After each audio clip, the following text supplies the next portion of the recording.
inline namespace set에 대해서 알아보도록 하겠습니다. n에 대한 inline namespace set은 n에 포함된 모든 inline namespace에 대한 추이적 닫힘이다 라고 언급을 하고 있습니다. 추이적이란 말은 inline 안에 inline 형태로 연이어 있다는 소리고요. 닫힌다는 소리는 다른 형태의 네임스페이스가 등장하게 되면 이후로는 닫힌다라는 의미입니다. 네임스페이스 inline 형태로 구성이 되어져 있으면 n에 대한 inline 네임스페이스 셋은 두 개가 됩니다. 연이어 있기 때문에 그렇고요. 네임스페이스 inline 형태가 되게 되면 n1하고 k는 각각 하나의 요소를 갖게 됩니다. 왜냐하면 중간에 다른 네임스페이스가 등장하기 때문에 닫혀서 그렇게 되는 거죠. 추이적 속성에 대한 언급이 있습니다. 관련 내용을 알아보도록 하겠습니다. 일단 inline 네임스페이스 가장 안쪽에서부터 설명을 시작하고 있습니다. 가장 안쪽에 있는 멤버를 맨 상부에 있는 non-inline 네임스페이스의 멤버처럼 사용하거나 또는 중간에 있는 inline 네임스페이스의 멤버처럼 사용할 수 있다라고 언급을 하고 있습니다.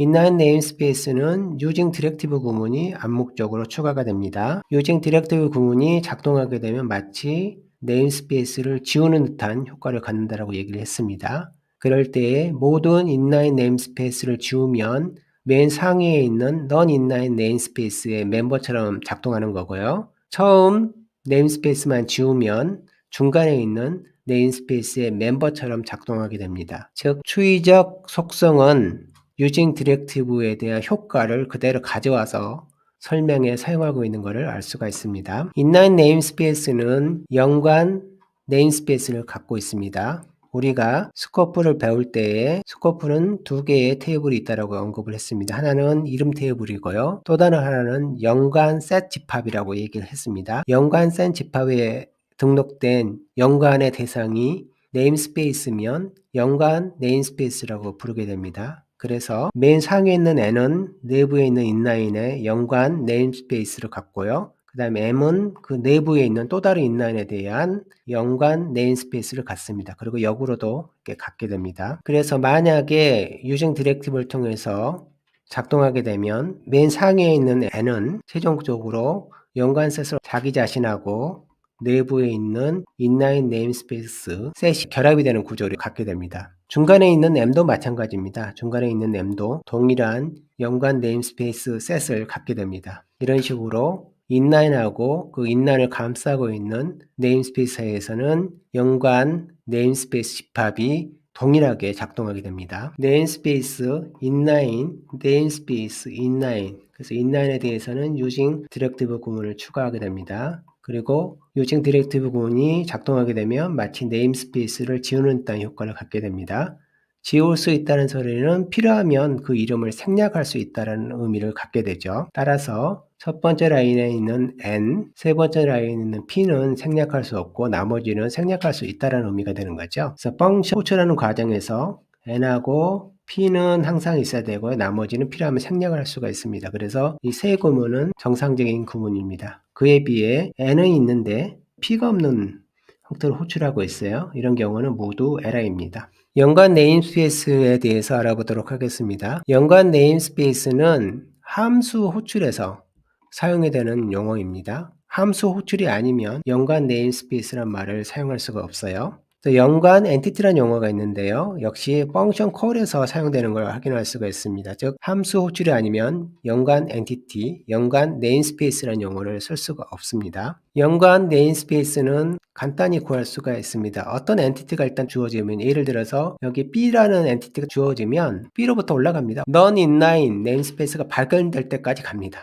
그래서 가장 가까운 non-inline 네임스페이스를 찾아요. 여기서는 n이 되겠죠. 그 다음에 n이 갖고 있는 inline namespace set, 즉 연이어 있는 inline이죠. 따라서 m을 이렇게 결합을 시킵니다. 그러면 연관 네임스페이스 집합이 됩니다. 연관 엔티티는 조금 다른데요. 일단 두 개의 집합이 등장을 합니다. set of entities에서 entity 집합이라는 게 등장을 하고요.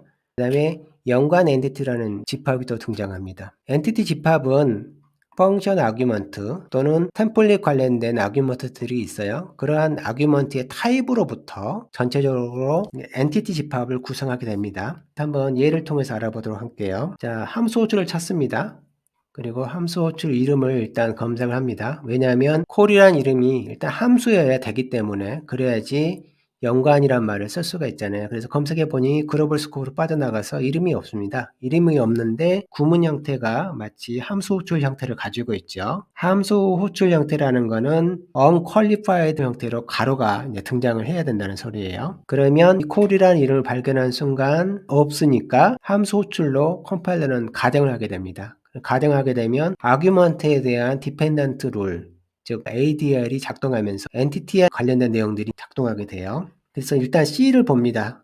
아규먼트 타입으로부터 출발하니까 엔티티 집합은 C, B, A, N 해서 마지막에 가장 근접된 non-inline namespace에서 멈추는 겁니다. 이게 엔티티 집합이에요. 다양한 함수 호출 방식에 따라서 엔티티 집합은 다양한 형태로 구성이 되어지는데 지금 예제의 경우는 이제 이런 식으로 구성이 되어지는 겁니다. 이 엔티티를 기반으로 해서 연관 네임스페이스를 구합니다. 연관 네임스페이스는 하나씩 가져와서 집어넣고 맨 위로 올라가서 n을 찾고요. 그 다음에 n하고 연결되어져 있는 inline namespace 셋을 추가하면 됩니다. 즉 여기는 m이죠. C도 B도 A도 N도 다 동일하죠. 이렇게 연관 네임스페이스 집합을 구성하면 됩니다. 그 다음에 연관 엔티티 집합입니다. 연관 엔티티 집합은 이런 식으로 구하게 됩니다.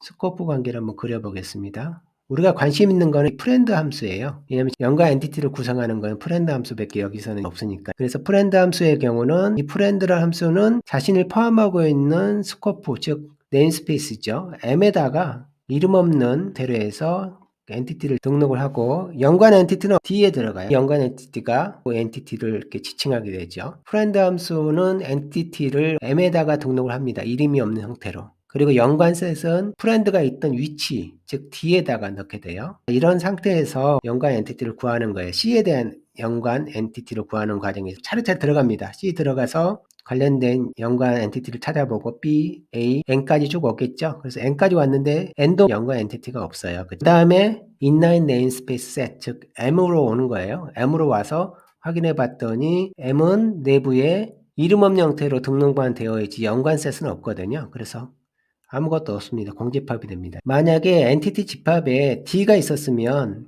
표시된 1번이 등록이 됐을 건데 D가 없기 때문에 공집합이 되는 겁니다. 자, 이 상태에서 콜을 가지고 찾아보는 거예요. 첫 번째는 연관 네임스페이스 집합으로 가서 검색을 합니다. 콜이라는 이름이 있어? 이렇게 검색하게 되는 거예요. 그러면 스코프를 하나씩 방문합니다. n에 들어가서 콜을 찾아봅니다. 콜이 없고요. m에 들어갑니다. m에 들어가서 이름을 보니까 D도 있고 있는데 여기에 콜이 하나가 있네요. 이 콜은 m에 바인딩이 되니까요. 그래서 11번째 라인을 해서 찾았어. 이렇게 하게 됩니다. 즉 이름으로만 검색하게 돼요. 따라서 이름 없이 등록된 엔티티는 확인할 수가 없게 됩니다. 그러면 엔티티 쪽으로 옵니다. 엔티티는 어떤 식으로 검색을 하냐면요. 이 호출할 때 사용된 이 구문에 대한 엔티티가 있어요. 여기에 있는 엔티티하고 비교를 합니다. 그래서 이름이 갖고 함수인지를 호출해서 등록을 하게 돼요. 근데 여기는 없으니까 공집합이 되고 최종적으로 11번째 라인에 있는 콜이 호출되게 됩니다. 9번째 라인하고 11번째 라인에는 콜을 비교하게 되면 아규먼트가 하나는 C에 대한 아규먼트고 또 하나는 베이스 클래스에 대한 아규먼트이기 때문에 경쟁을 하게 되면 9번째 라인이 이겨요. 경쟁에 참여를 안 했기 때문에 결국 11번째 라인이 선택이 되는 겁니다. 동일한 방식으로 다음 예제를 확인해 보도록 하겠습니다. 일단 이름 콜을 찾습니다. 글로벌 스코어로 빠져나가서 콜이라는 이름이 없는 걸 확인하게 되고요. 그 다음에 구문을 보니 함수 호출 구문하고 유사합니다. 따라서 함수로 가정을 하고 아규먼트에 의존한 룩업을 검색합니다. 즉 ADA를 검색하게 되죠. 그럴 때 엔티티 집합을 구성하게 돼요. 엔티티 집합을 보면 타입으로부터 출발한다고 했으니까 B로부터 출발해서 A, 맨 위로 올라가게 되면 그쵸, 글로벌 스코프까지 해서 결국 non-inline으로 해서 끝난다고 했으니까 글로벌 스코프까지 가게 됩니다. 그 다음에 연관 네임스페이스 집합은 글로벌 스코프이고요. 그 다음에 글로벌 스코프에 대한 inline namespace set은 없으니까 이렇게 해서 마무리되는 거예요. 그 다음에 연관 엔티티 집합을 알아보도록 하겠습니다. 일단 프렌드 함수가 관심의 대상이 되고요. 프렌드 함수는 자기 자신을 포함하고 있는 네임스페이스에 등록을 한다고 했으니까 글로벌 스코프에다가 엔티티를 등록을 할 거예요. 그리고 연관셋은 그 프렌드 함수가 있는 A가 갖고 있는 거예요. A1로 이렇게 등록되어 있는 겁니다. 정확하게는 리플렉션이 C++26 스펙에 추가됐으니까 메타인포라는 DB 같은 게 이제 형성이 되거든요. 그쪽을 지정하게 될 거예요. 엔티티를 지정하는 거니까. 어쨌든 이런 식으로 표현한다 그러면 자, B에서 찾습니다. B는 비어 있어요. 그래서 B는 못 찾고요. A에 올라가 찾아보니 여기 1이 있네요. 등록이 되어지고요. 글로벌 스코프에 갑니다. 글로벌 스코프에 갔는데 아무것도 없어요. 그래서 이렇게 끝나게 돼요. 그 다음에는 이름을 가지고 검색을 하죠. 그래서 콜을 가지고 와서 연관 네임스페이스에서 검색을 합니다. 글로벌 스코프에서 콜을 찾아요. 근데 역시 없었잖아요. 그래서 여기는 공집합이 돼요. 그 다음에 7번째 라인에 있는 구문에 대한 엔티티를 가지고 와서 검색을 합니다. 그러면 똑같은 이름이 있는지, 그 다음에 함수 호출인지를 확인해서 결국은 3번째 라인에 있는 함수 호출 구문이 찾게 돼요. 즉 이름이 같은 것만 찾아오는 거예요. 뭐 콜 1, 2 있다 그러면 여기서 콜을 찾으니까 콜만 딱 오는 겁니다. 연관 엔티티 셋이 여러 개 있더라도. 이런 식으로 엔티티를 통해서 검색을 하게 돼요. 그래서 전체적으로 보게 되면 이름으로 검색하는 거는 연관 네임스페이스에서 이름으로 검색하는 거고, 그 다음에 엔티티를 통해서 검색하는 거는 엔티티 집합에서 검색하는 거고요. 그 다음에 ordinary lookup, 즉 이 콜에 대한 검색은 일반 룰을 따라 콜을 찾아요. 그래서 일반 검색이 함수가 아니면 그냥 끝나는 건데 함수이면 엔티티 집합, 그다음에 연관 네임스페이스, 연관 엔티티를 구성을 해서 검색을 추가를 하게 되는 겁니다. 이런 식으로 해서 최종적으로 3번째 라인이 호출되는 거예요. 그러니까 자세히 보면 프렌드는 B에 대한 프렌드인데 B를 포함하고 있는 A가 B에 대한 프렌드를 지정하고 있어요. B를 아규먼트로 하는 프렌드를. 그럼에도 불구하고 연관 집합하고 엔티티를 통해서 찾아내게 되는 겁니다. 정리하게 되면 inline namespace set에 대한 내용을 언급을 했습니다. 그리고 inline namespace set하고 맨 상위에 있는 non-inline namespace를 결합해서 연관 네임스페이스 집합을 구성할 수 있고요. 그 다음에 엔티티 집합에 대한 내용도 언급을 했습니다.